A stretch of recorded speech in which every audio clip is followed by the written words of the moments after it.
Welcome back to Mindset Mastery, a journey into the heart of what makes us grow, dream, and thrive. I'm your guide, and I'm so grateful you're here with us at Life Change Audiobooks. In episode 1, we explored what mindset is the foundation of your potential. In episode 2, we dove into the science behind it, learning how your brain, thoughts, and emotions shape your reality. Today, in episode 3, we're tackling something we all face but rarely embrace: mindset and failure.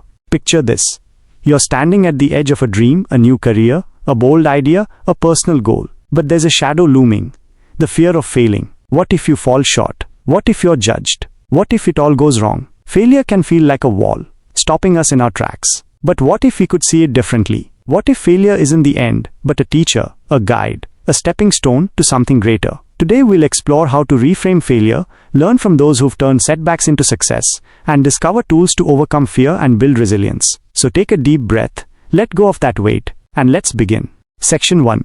Redefining failure as feedback. Let's start by changing the way we think about failure. In our world, failure is often seen as something to avoid, a mark of shame, a sign you're not good enough. But what if failure isn't the opposite of success? What if it's part of the process? A growth mindset teaches us to redefine failure as feedback, a chance to learn, adjust, and grow stronger. Think of failure like a GPS. When you take a wrong turn, it doesn't yell, "You're a failure." It recalculates, showing you a new path. That's what failure does. When you approach it with a growth mindset, it's not a dead end. It's a detour that helps you find a better way. Take Sarah, a young entrepreneur who launched her first business, a small cafe. She poured her heart into it, but within a year, it closed. Society might call that a failure, but Sarah saw it differently. She analyzed what went wrong.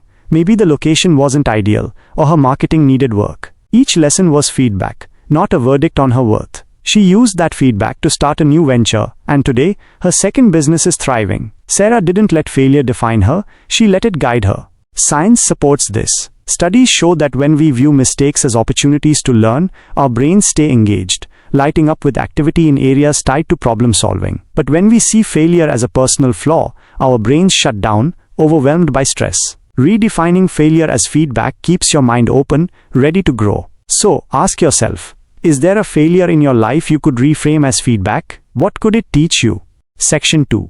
Famous failures and lessons learned. Some of the greatest successes in history were built on the ashes of failure. Let's look at a few famous examples to see how a growth mindset turned setbacks into stepping stones. First, there's J.K. Rowling, the author of Harry Potter. Before her books became a global phenomenon, Rowling faced rejection after rejection. 12 publishers turned down her manuscript. She was a single mother, struggling financially, and could have easily given up. But she saw each rejection as feedback, a chance to refine her work and keep trying. Her persistence paid off, and today, her stories have touched millions. Rowling once said, "It is impossible to live without failing at something, unless you live so cautiously that you might as well not have lived at all." Then there's Walt Disney, who was fired from a newspaper job because he lacked imagination. Can you imagine? He faced bankruptcy and countless setbacks while building his empire. But Disney treated every failure as a lesson, tweaking his ideas until he created a world of magic that still inspires us today. These stories aren't just inspiring, they're proof that failure is part of the journey. Every no, every stumble, every closed door is a lesson waiting to be learned. Think of a time you faced a setback. Maybe it was a job you didn't get or a project that didn't work out. What did it teach you? How did it make you stronger? The lessons from failure are often the foundation of success. Section 3. Fear of judgment and perfectionism. One of the biggest reasons we fear failure is the fear of judgment. What will others think if we fall short? And tied to that is perfectionism, the belief that we have to get it right the first time or not bother trying. Both are traps that keep us stuck, afraid to take risks. Let me share a story. A few years ago, I wanted to start a blog. I spent weeks writing my first post, obsessing over every word, terrified it wouldn't be perfect. I was so scared of what people might think. Would they judge me? Would they think I wasn't good enough? That fear of judgment kept me from hitting publish for months. But then I realized, perfection isn't the goal. Progress is. I published that imperfect post, and you know what? People connected with it not because it was flawless, but because it was real. Perfectionism and fear of judgment come from a fixed mindset, the belief that our worth is tied to our performance. But a growth mindset reminds us that mistakes don't define us, they refine us. Research shows that perfectionists are more likely to avoid challenges and experience anxiety because they see failure as a threat. But when you let go of the need to be perfect, you free yourself to try, learn, and grow. So ask yourself, Is the fear of judgment or the need to be perfect holding you back? What would happen if you gave yourself permission to be imperfect, to take that first messy step? Section 4. Building emotional resilience. Failure can hurt, it's emotional, raw, and sometimes feels like a punch to the gut. But a growth mindset helps you build emotional resilience, the ability to bounce back stronger. Emotional resilience isn't about ignoring pain. It's about feeling it, learning from it, and moving forward. Take Rakesh, a student who failed his college entrance exam. The disappointment was crushing. He felt like he'd let his family down. But instead of giving up, Rakesh chose to process his emotions. He journaled about his feelings, talked to a mentor, and reminded himself that one test didn't define his future. He studied harder, retook the exam, and passed. That failure didn't break him. It built his resilience. Science backs this up. Studies show that people who practice emotional regulation, like naming their feelings or reframing negative thoughts, develop stronger neural pathways for resilience. Your brain learns to handle setbacks with grace, making each one less daunting. Building resilience starts with small steps. Try this.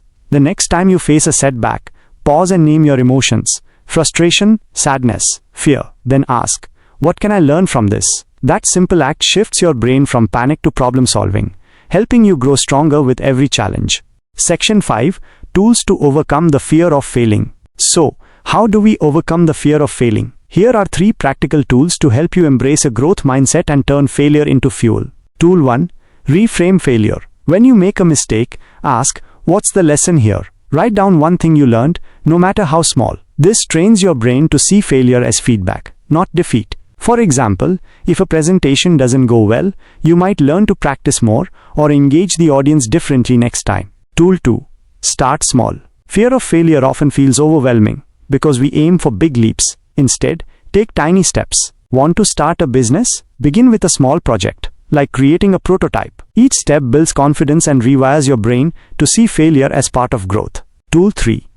Visualize success and failure. Athletes use visualization to prepare for challenges, and you can too. Picture yourself succeeding, but also imagine failing and recovering. See yourself learning, adjusting, and trying again. Studies show this mental rehearsal strengthens neural pathways for resilience, making failure less scary. These tools aren't magic, they're choices. Every time you reframe a setback, take a small step, or visualize your recovery, you're telling your brain, I can handle this. And with each choice, the fear of failing, embracing failure as growth. As we wrap up episode 3 of Mindset Mastery, let's hold on to this truth. Failure is not your enemy, it's your teacher. By redefining failure as feedback, learning from the setbacks of icons like J.K. Rowling and Walt Disney, letting go of perfectionism, building emotional resilience, and using practical tools, you can transform failure into a powerful force for growth. You are not defined by your mistakes, you're defined by how you respond to them. So, take a moment to reflect. What's one failure you can reframe today? What's one small step you can take to face your fears? You have the power to turn setbacks into stepping stones, to rewrite your story with courage and resilience. This is Mindset Mastery, and I'm so honored to be on this journey with you. Join us next time for episode 4, where we'll explore how to cultivate a growth mindset in your relationships and community. Until then, embrace your failures, they're proof you're growing.